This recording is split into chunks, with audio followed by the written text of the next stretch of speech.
Tentu saja kami juga dari sisi kebudayaan akan mensupportnya. Mudah-mudahan teman-teman yang mengikuti kegiatan ini tetap cinta budaya lokal, cinta kuliner lokal, tanpa harus berpikir banyak bahwa harus mencoba yang barat-barat.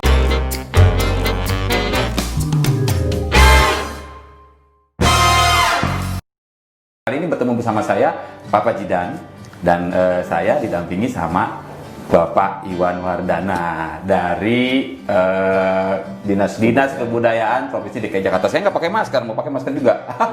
Bingung sayanya. Pak Iwan Wardana, apa kabar Pak? Baik, baik. Alhamdulillah, lagi sibuk-sibuknya menyempatkan diri ke saya, ya Allah. Siap, Terima kasih banget siap. ini Pak. Bapak terkait sama ini Pak, yang mau kita launch atau kita adain itu Pak, Singkong Festival. Wah, Singkong Festival. Saya jadi ingat lagu ini, lagu Kus-Plus Pak. Tongkat kayu dan batu jadi tanaman jepret. Tadi pas diundang saya buat wawancara Pak Iwan, waduh luar biasa ini. Waduh. Jadi memang kasih gimana Pak itu Singkong Festival? Apa sih Mas? ini Singkong Festival, ini inisiasinya yang jelas bukan hanya dari orang-orang yang kreatif ya, tapi ini adalah komunitas yang kelihatannya luar biasa, punya ide, kreativitas yang orisinal. Dan siapa yang nggak kenal singkong? Kalau nggak kenal singkong berarti bukan orang Indonesia gitu kan? Iyalah. Pada zaman SD Pak. Iya. Singkong atau disebut ketela pohon. Atau juga ya itu kan ketela itu kan kalau cerita ketela atau umbi ya di sana situ. Itu orang Portugis punya itu bahasanya tuh. Dulunya tuh disebutnya Castilla atau apa itu? Karena memang ada kemiripan bahasa ya. Iya, etimologinya jadinya kasava, kemudian kita nyebutnya singkong atau ketela gitu. Soal dari orang Indo. Kalau orang budaya ngomongnya sejarah tuh. Ya, orang ke situ sih larinya. Maka kompeten banget. Buat saya senang banget didatangin Pak Iwan. Ngomongin sejarah tuh. Jadi ke situ. Tapi katanya di Portugis sendiri nggak ada. Kita belum ada, tapi posisi Enggak, singkong di Portugis belum ada. Oh, di Portugis justru Portugis yang bawa ke Indonesia. Oh, Portugis yang bawa ke Indonesia. Portugis pada waktu itu tahun 1800-an itu datang dan diperkenalkan di Indonesia, khususnya daerah Maluku masalah ya. Nah, kemudian dibawa ke tanah Jawa gitu. Nah, ini karena dia kan mengandung tinggi karbohidrat. Karbohidrat tinggi, kemudian cukup lama ditaruh di tanam aja akarnya itu kan membesar. Cuma ditancepin doang selesai. Nah, itulah disebutnya umbi kan, umbi pohon. Nah, itu kan jadi akar membesar dan itu ada makanannya itu kaya sekali dengan karbohidrat. Makanya sering dibawa oleh para pelayar pada masa itu gitu. Kalau lihat sejarahnya tuh. Sejarahnya ya. Makanya kemudian menyebar ke beberapa daerah pelosok negeri, mulai dari Maluku dan Jawa. Jawa tersebar Jawa. Akhirnya gitu. Akhirnya memang Ya, jadi makanan pokok seluruh ya. Makanan orang Indonesia paling banyak kan? Paling banyak akhirnya. Iya. Malah bisa jadi tepung tapioka itu udah ekspor zaman dulu. Iya. Dan memang rupanya tumbuhan itu cocok sama di daerah tropis ya Pak. Tropis, bagus, gitu. ya. Tapi yang luar biasanya lagi orang Indonesia orang Indonesia emang maksudnya imajinasi segala macam, kreativitasnya tinggi sampai itu turunannya banyak tuh. Banyak sekali. Makanya saya kaget pas dibilang, waduh, mau dibikin singkong festival. Ini pasti banyak macam ragamnya nih orang-orang hebat. Dan bener orisinil masalahnya, orisinil. Dan memang ya selain nasi memang singkong juga kan zaman-zaman dulu juga orang juga lagi kesulitan nasi zaman-zaman perang kalau nggak salah Pak ya. Betul. Jadi larinya ke singkong segala macam gitu sampai ada namanya. Dulu saya SD Bapak tahu gengsot Pak, gengsot. Gengsot.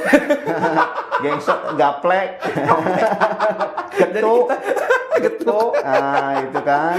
Nah, tapi kita jadi kuat karena karbohidrat kan. Iya. Makanya dibilang anak singkong kan anak kuat. Oh iya, anak singkong. Anak singkong. Iya. Tapi gimana nih Pak? Hubungannya bisa ketarik sama Dinas Kebudayaan itu apa yang bikin interestnya di Bapak di situ nih? Ya, ini memang perlu disupport ya oleh Dinas Kebudayaan juga maupun Dinas Pariwisata bahwa inisiasi yang luar biasa ini membuat festival singkong ini artinya bahwa ini produk-produk Indonesia, kemudian Indonesia kaya dengan macam ragamnya, kemudian punya daerah yang begitu besar dengan cita rasa dan kulinernya.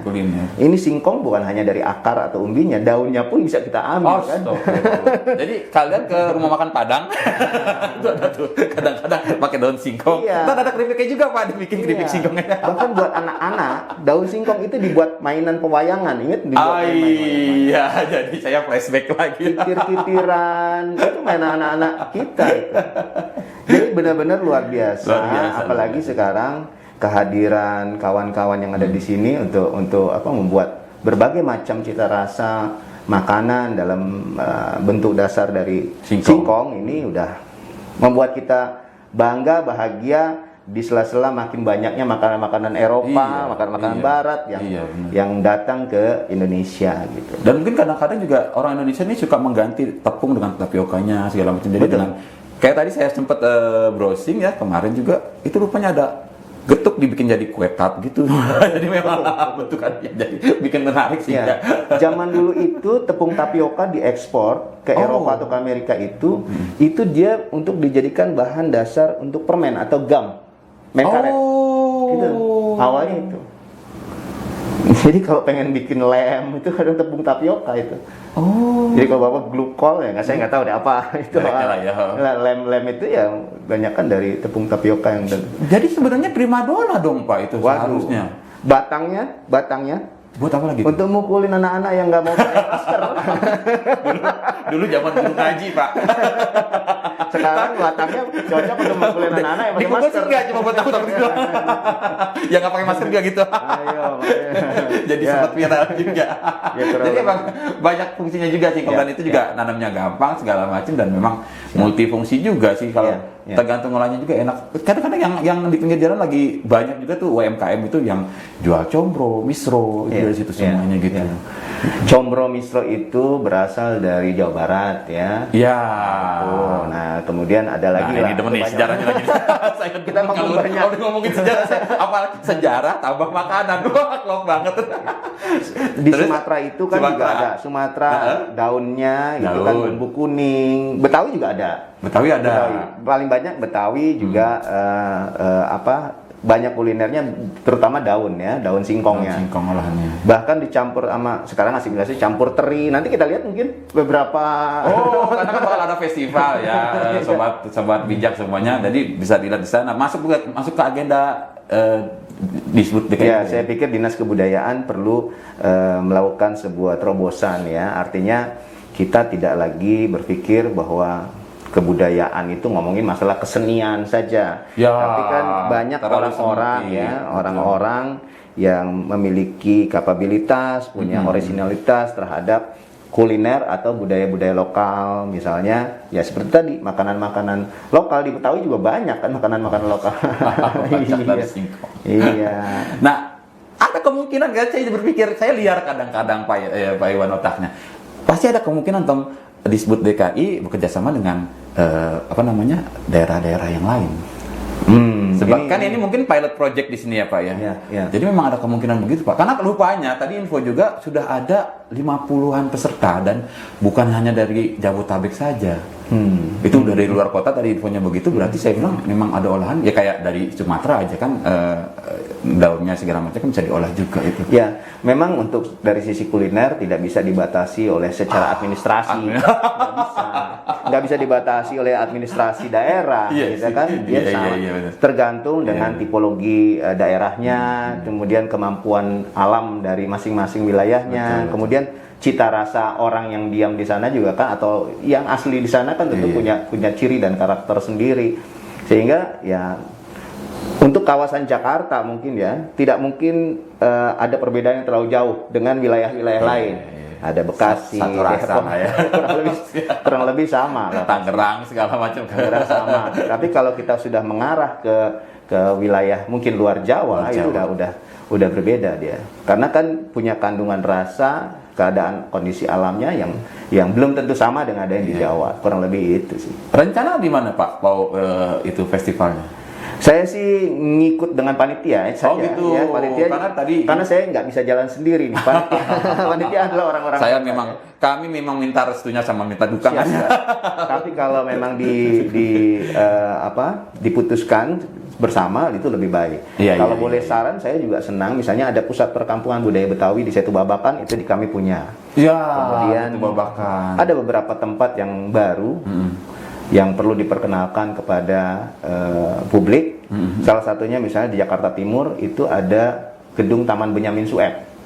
Kalau dulu itu ex Kodim 0505 di Jatinegara itu rumah rumah Belanda yang kemudian bisa digunakan oleh publik untuk membuat event seperti ini.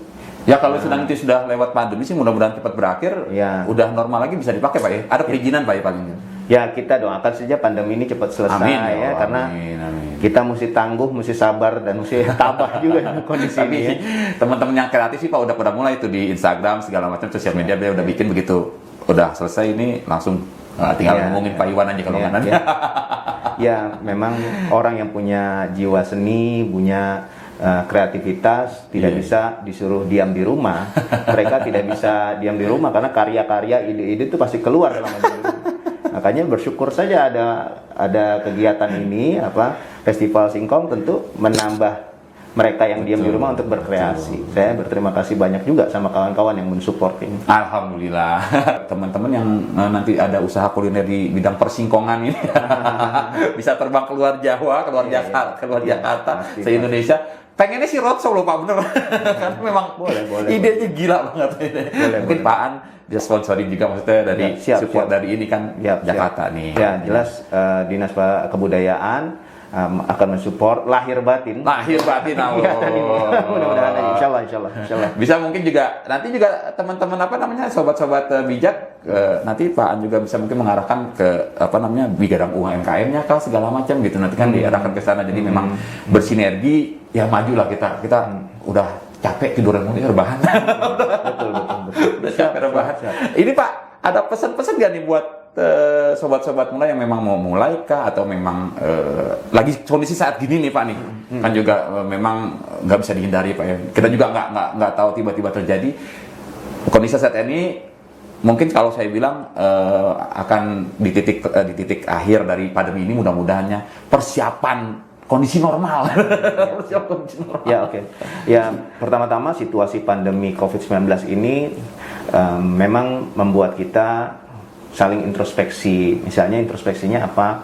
Karena kondisi ini kan tidak terduga sebelumnya, gitu kan. Kemudian bahwa ada batasan sosial, interaksi sosial antar kita itu membuat kita sedikit berpikir banyak bagaimana cara kita melakukan aktualisasi diri atau bersosialisasi.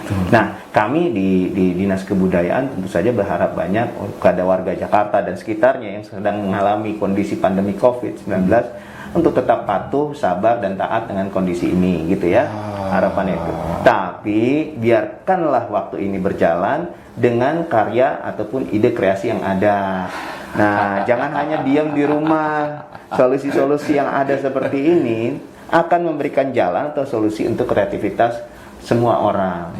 Dan ini harus diapresiasi setinggi-tingginya oleh pemerintah. Dalam hal ini kami semua. Kemarin juga ada Dinas Pariwisata mensupport kegiatan ini, ya tentu saja kami juga dari sisi kebudayaan akan mensupportnya. Mudah-mudahan teman-teman yang mengikuti kegiatan ini tetap cinta budaya lokal, cinta kuliner lokal, tanpa harus berpikir banyak bahwa harus mencoba yang barat-barat. Kita masih banyak makanan di Indonesia gitu.